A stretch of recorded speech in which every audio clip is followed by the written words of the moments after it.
A very good morning, second class student. This is your EVS class, and today you have to open your EVS workbook. EVS workbook, page number 80, chapter number 18, Our Earth, हमारी धरती. इससे related worksheets बेटा आज करेंगे और worksheet number 1 जो है आपकी वो है पेज नंबर 80 पे जल्दी से ओपन कीजिए. सबसे पहले डेट मेंशन कीजिएगा. डेट के बाद वर्कशीट नंबर 1 है. Observe the picture and answer the questions that follow. ये पिक्स देखिए. जो पिक्चर ए है दैट इज माउंटेन, एक पहाड़ की पिक्चर है. और पिक्चर बी जो है दैट इज हिल, वो पहाड़ी है, पहाड़ियाँ हैं यहाँ पे पिक्चर बी में. अब क्वेश्चंस देखते हैं. Name the landform shown in the picture. तो लिख दीजिए, ए में लिख दीजिए माउंटेन्स और बी में लिख दीजिए हिल्स. ऐसे यहाँ लिखिए ए, लिखिए माउंटेन्स एंड बी में लिखिए हिल्स. सेकंड क्वेश्चन है how are they different from each other. तो मैंने आपको जब चैप्टर मैंने रीड करवाया था उस टाइम मैंने आपको 3 मेन डिफरेंस बताए थे. एक इनके साइज का, दूसरे वेदर का और तीसरे स्लोप्स का, ढलान का.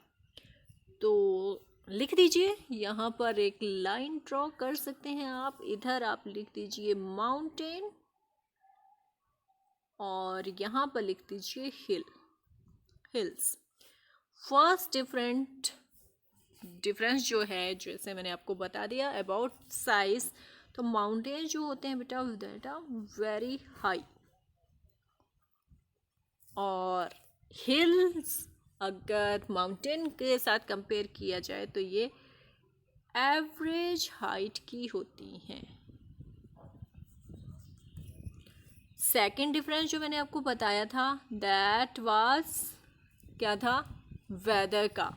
वेरी कोल्ड, मोस्टली ये स्नो कवर्ड होते हैं, तो स्नो कवर्ड जो एरिया होते हैं वहाँ पे ठंड ज़्यादा होती है, वेरी कोल्ड. जबकि हिल का जो होता है प्लेजेंट वेदर होता है, सुहावना मौसम होता है. थर्ड वन जो डिफरेंस था that was related two slopes. Mountain की स्टीप स्लोप्स होती हैं और हिल्स जो होती हैं उसकी राउंडेड स्लोप्स होती हैं. ये तीनों डिफरेंस लिख देना बेटा और अच्छे से इन्हें समझना भी है. What type of weather condition do this land forms experience. Weather condition जैसे मैंने अभी बताया, तो माउंटेन के बारे में आप लिखोगे it is very cold on mountains, और हिल्स की बात करें तो it is neither very hot nor very cold on the hills. Fourth question जो है पेज नंबर 81 पर है. Which land form do you live on. आप कौन सी लैंड फॉर्म पर रहते हो. भाई मैं तो माउंटेन्स पे रहती हूँ, पहाड़ों पे रहती हूँ, तो मैं तो लिखूँगी I live in hills. I live in hills, मैं पहाड़ियों में रहती हूँ. और आप अपने अकॉर्डिंग इस क्वेश्चन का आंसर दीजिएगा. हैव यू एवर सीन और visited any other land form. क्या आपने कोई और लैंड फॉर्म भी देख रखी है. If yes, then write about it in 20 to 30 words. ये आपके आंसर जो होंगे बेटा अलग अलग रहेंगे क्योंकि आपकी विजिट के बारे में पूछा है कि आपने क्या किसी लैंड फॉर्म को देखा है. अगर देखा है तो वो उसके बारे में आपको कुछ एक सेंटेंसेस लिखने हैं. ये क्वेश्चन आप अपनी मर्जी से करेंगे. उसके बाद आती है वर्कशीट नंबर 3. वर्कशीट नंबर 2 पे आए बेटा. Identify the different sources of water with the help of close. यहाँ पे नीचे अगर आप देखें तो 1 2 3 4 5 6 आपको कॉलम जैसे भी नज़र आ रहे होंगे. यहाँ पर इस बॉक्स में हमें क्लू मिलेंगे और उन क्लू के अकॉर्डिंग जब हम इन बॉक्सेस में फिल करेंगे तो हमें वाटर बॉडीज़ के नेम देखने को मिलेंगे. जैसे देखिए फर्स्ट जो है 2D, तो 2 ये है और D 2D ये रहा. R फिल कीजिए यहाँ पे. और 1E A 3A में है I. 5E N rain, RAIN rain. Second में चले 5B, 5B में है R,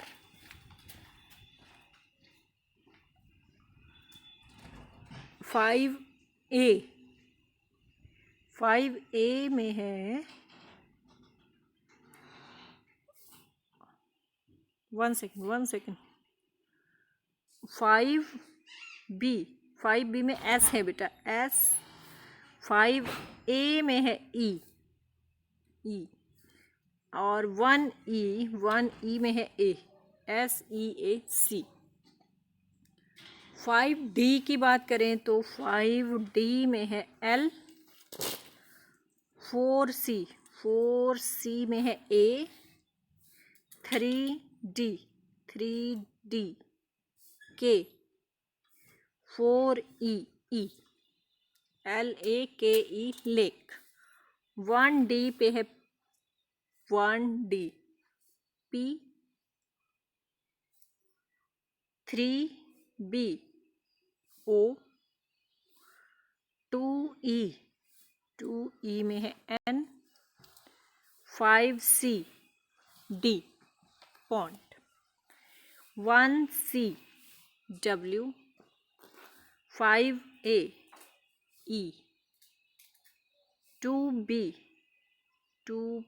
में है L, और 3E में भी L। Well, 4A R, 3A I, 2A V, आगे 4B में मिलेगा आपको E, और 2D में आपको मिलेगा, 2D में है R, रिवर। इस तरीके से ये नेम ऑफ वाटर बॉडीज आपको फाइंड आउट करने हैं। क्वेश्चन नंबर बी है, explain any 2 ways in which water is useful to us. Water हमारे लिए कैसे कैसे यूज़फुल है, तो यहाँ पर आप यूजेस ऑफ वाटर भी लिख सकते हैं। We need water to drink, we need water to wash our clothes. इस तरीके से आप अपनी मर्जी से आंसर लिख सकते हैं जहाँ पर भी आपको पानी की ज़रूरत होती है। List any 2 activities that make our water bottles dirty. कौन सी ऐसी हमारी एक्टिविटीज़ होती हैं जो हमारी वाटर बॉडीज़ को, जो हमारे जल स्रोत हैं, पानी के साधन हैं, उनको गंदा कर देती है। Throwing garbage and washing clothes, bathing animals in the river makes them dirty. Worksheet number 3 आती है आपकी, observe the picture and answer the following questions. Okay, first question है, which land form is shown in the picture. इस pic में जो दिखाई गई है बेटा, देखो ना कहीं से ऊंचा है ना कहीं से नीचा है, तो ये है plain. Do you think that the man shown in the picture are doing the right thing? No, बिल्कुल गलत। Because cutting down trees will harm the earth. C option, उसे टिक कीजिए। Which of this is true about the earth. Earth के बारे में क्या true है? Land है, animal live. There is more water than land on the earth. धरती पर ज़मीन के मुकाबले में जल जो है, पानी जो है वो ज़्यादा है। विच of this activities can help the earth green, clean and green and clean. Keep water bodies clean, throw garbage in the bin, plant more and more tree, all of these। जो डी ऑप्शन है that is correct, उसे टिक कर दीजिए।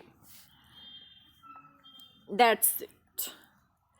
तो यहाँ पर आपकी workbook में बेटा इतना ही है। अगर किसी बच्चे को कोई भी डाउट हो, कुछ भी पूछना हो, तो आप कॉल कर सकते हैं, मैसेज कर सकते हैं। But keep one thing in your mind, do your work neatly and beautifully. कोई डाउट मत रखिएगा, डेफिनेटली पूछिएगा। I will try to help you. Okay, bye, have a good day.